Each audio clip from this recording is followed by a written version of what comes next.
Hey everyone, and welcome to the channel. So today we get to take a look at the fully electric 2024 Ford Mustang Mach E GT Rally. This model is finished off in grabber yellow and they have a starting MSRP right around $58,000. Now this is powered by a 91 kilowatt lithium ion battery pack along with dual motors. It is paired to a single speed and it can pump out 480 horsepower and 700 pound-feet of torque. Now as the vehicle diminishes in the battery percentage, those power numbers will go down slightly. This is also all-wheel drive. 0 to 60 for this 5,000-pound SUV is going to be 3.4 seconds. It also has a total range of around 265 miles. That will also differ depending on the trim level that you go with. Now for this rally version, you can tell that it has a really nice set of white wheels. And then up front, the front splitter is different compared to a normal Mach E. It gives you a lot more ground clearance, which is nice. There's also fog lights in what we'll call the grille area here, where Ford says these are installed to give you better visibility while you are hitting the trails. There's also LEDs up front for all of the lighting. There's these stripes that come down the hood with the white accent there, forward-facing camera, all the parking sensors. There's also some air inlets and the active grille shutters down in the lower section. Now, since this is a fully electric vehicle, there's actually storage up front. We will come back to that because there's no exterior way to open that up. Now, as we work our way to the side, this is also equipped with Brembo brakes up front, and it does have a rally-tuned suspension as well. But a really nice bold combo with the white and that grabber yellow. Mustang or Mach E Rally is down on the lower section. There's a camera and a turn signal. You got a combination of gloss black and matte black for the entire roof there. And then pretty simple side design. There's some plastic in the lower side skirt there, but a really nice roof line that comes all the way back to this massive spoiler. With the supports up top, it's finished off in matte black, but it is very large. There's also the third brake light, wiper blade down below. Taillights have the sequential design, which is nice. There's also the backup camera, all the parking sensors, and then we can use the button on the key fob or the one up underneath to open up the lift gate. Where it's a practical SUV. You have a good bit of space where you can place some items. There's also some storage underneath where the charging cables are at the moment. You can also fold down the back seats too, so you have a decent amount of space, especially with how the rear end is shaped there. You can still fit in plenty of items. Now, as we work our way to the interior, there's no physical door handle. You just push on this button here, the door will pop out slightly, and you can open it from there. Now this has the release handle hidden away. There's also a combination of leather, some of this Alcantara material, denim-like material there, and then the storage in the lower section. And then let's take a quick look with the seat folded. You have a good bit of space. There's also the cover here that you could remove if you need to. Really nice design for the inserts on these seats as well. And then you have some USB-Cs, you have the vents there. Good bit of storage at 5'10". I have, or a good amount of leg room. I have about a ½ inch or so of headroom too. And then there's the armrest with the cup holders. And you have a good bit of lighting and visibility in the back for that outside design there. Now up front, there's the keypad for the driver's side, and then you just push on that same control and then you can grab on this lever, which might be a little bit of an aerodynamic style, which is nice. But you have the same materials up front. You have the side window adjustments or mirror controls too, and then all of the memory seating adjustments, Bang & Olufsen for the sound system. And then you also get Mach E Rally up top with all of these materials. And then door opens pretty wide, so it's easy to get in. But as we start this up now, you're not going to hear it, of course, being an EV. We have the solid steering wheel, finished off in leather. You have cruise, even blue cruise for this. And then all of your volume adjustments, tuning, Bluetooth, and voice commands. Gauge cluster is fixed. I haven't seen any other settings to adjust that, so this is what you get. On the left side, there's all the headlight adjustments, traction control, and some dimmer switches.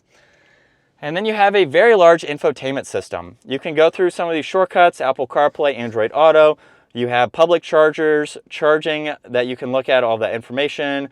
And then if we push on the actual vehicle, this is how you can get into the 3 different driving modes. There's Whisper, Engage, and Unbridle. So basically you have more of a normal setting, you have a little bit more sporty, and then in Unbridle you can actually go into Rally Sport, which is a new trim level or a new sport mode. So if you're taking this off-road, you have the option to do that. You have a lot of settings that you can go through on this side, and then you can even pull up the camera system. So this is the forward-facing angle at the moment, and you have a few different angles that you can get into. For the lower section, you do have some shortcuts here. So if you push on those, they will pull up in the middle part of the screen, so you can adjust those as needed. And then in the lower section, you have heated seats, heated steering wheel, temperature dials. If you just push on that, now you can rotate the center button for the temperature. When you let it sit for a second, it'll go back to being able to adjust the volume, turning that on and off by pushing in the middle. There's wireless charging down below, some auxiliaries in the back and storage. You get 2 cup holders. There's parallel parking, hazards, e-brake. If we rotate this clockwise, you can put it into reverse, so now you get that angle. There's also drive and the low range gear, and then back to park. Now you can open up the armrest here, where you can open up this compartment, so you have some items that you can place, and then you can close that as needed. And then the glove box has plenty of space as well. You have your rear view mirror, dome lights, and a sunglass holder up top. And then here's a look at visibility. Pretty easy to see all around. I've been driving this for a few days. Not really any blind spots for this. But let's go ahead and get this out on the road. We are still in unbridle from a standstill. Here we go. Ooh. Wow. It is just so instant. We don't even have the full horsepower and torque with the percentage this is at right now, but it is still quite a lot, and it is still very instant. So this is what it's like to be behind the wheel for the Ford Mustang Mach E. Definitely a really nice vehicle for its price, right around $60,000. You get an upscale interior. We have some very nice materials, but you also get a really nice drive too. If you are looking for an electric vehicle, a lot of them are going to have a pretty high price tag. There's a few that are going to be significantly less than this, but for the most part, if you want a very nice luxury focused EV, it's going to cost quite a bit. So I'd say we're kind of right in the middle with this $60,000 price tag for an electric vehicle, and one that's very capable too as far as being an SUV. So you're going to be able to put in some larger items, you know, just like any other SUV really. So you have a good bit of practicality with this, but it's also very nice that you have a good handling and performance oriented Mustang here. Basically, we have a heavy SUV, but still corners well. So it's nice that you kind of get that good blend between performance, between the EV, and then just a good all-around SUV. Super comfortable with this upgraded suspension. So I would assume it's a little bit softer than a normal Mach E. It's been a while since I've been in the base version, but I think you're going to have a little bit more softer of a suspension setup here. And as you would expect, very quiet. Aside from having the propulsion sound, it's a pretty quiet vehicle. Even with these knobbier tires, there's not really much road noise, anything like that.